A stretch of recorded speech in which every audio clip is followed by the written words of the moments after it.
So Rafael Nadal has won the 2022 Australian Open, which concluded earlier this morning if you're in the United States. Uh, Nadal rallied from going down 2 sets to win the last three to beat Mendeleev ultimately, and I think this is one of the biggest accomplishments of his career. And I'm saying that knowing he has such a long list of great accomplishments and great wins. But he's a 35-year-old guy who's going to be turning 36 in June, beating players in their mid-20s. He just played a 5-set match in the quarterfinals and a 4-set match in the semifinals. And now he comes out in the final match, has to play 5 sets, going down 2-0 to begin, losing the second set in a tiebreak that went 7-5.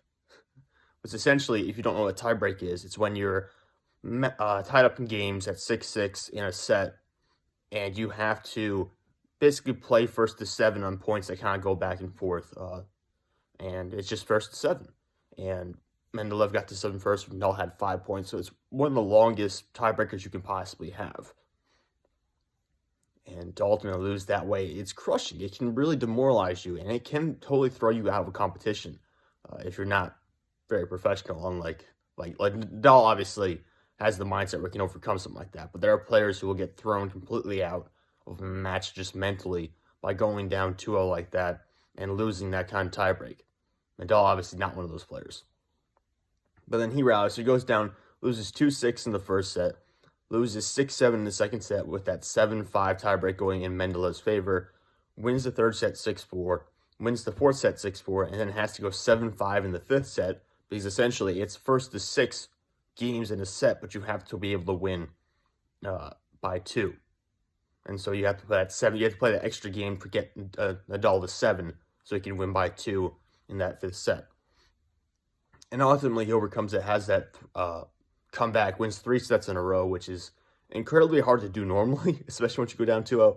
I can only imagine it's that much harder to do for someone like Nadal who's played a couple of extended sets, a couple of extended matches for the past couple of days, and to be in your mid-30s, going to turn 36 in just a couple of months.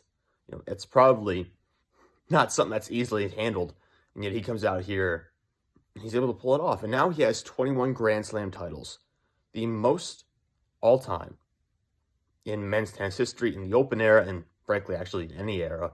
Even the pre-Open era, 21 is by far the greatest. In the Open era, which is basically the modern tennis championships, the modern tennis titles, began in 1968, if you believe the internet. So it's been going for quite a while. He has the most all-time at 21. Winning today, he broke a tiebreak. Well, he broke a 3-way tie he had with Roger Federer, who's at 20, and Novak Djokovic, who also was at 20. Djokovic did not compete in the Australian Open because of COVID-19 and some immigration laws in Australia, which was, infamously on the news every day for a while there. But Nadal seems to have wiped that completely out. He's going to be replacing Djokovic in the headlines now. Federer obviously has not really played at a high level recently because of the number of injuries he's dealt with. He's a little bit older, so he's kind of, he's definitely past his prime. We'll leave it at that. We won't say much more on that. Djokovic still very much in his prime, kind of rebounding after a year or two. Not this past year, but a year or two recently where he was kind of down, dealing with some injuries himself.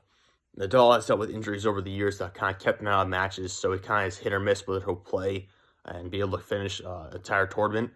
But, still capable of winning for us at this level because he is so great. Djokovic is going to probably match him at some point with 21. I imagine Djokovic is still in his prime. I think he'll match him at some point and get another Open win down the road and probably put them tied at first place again. He might even have a shot. They both probably have shots to go at 22, considering the calendar. Nadal obviously has the most French Open wins at 13. Federer, who, like I said, is not really competing at that high of a level right now, especially because of COVID injuries, everything like that. But he has the most Wimbledon wins of all time at 8, and Djokovic has the most Australian Open wins of all time at 9, which is kind of why it's such a big deal that he didn't play in this tournament, because he would have been one of the favorites to win it. And just to put in perspective how good this era of tennis was, the three guys, Nadal, Federer, Djokovic, how really good they were, and still are. 21 wins for Nadal, 20 for Federer, 20 for Djokovic. The next closest all time in Open or pre-Open era tournaments Pete Sampras at 14. 6 wins behind Federer and Djokovic, 7 behind Nadal. And from what I can tell, their careers didn't really overlap.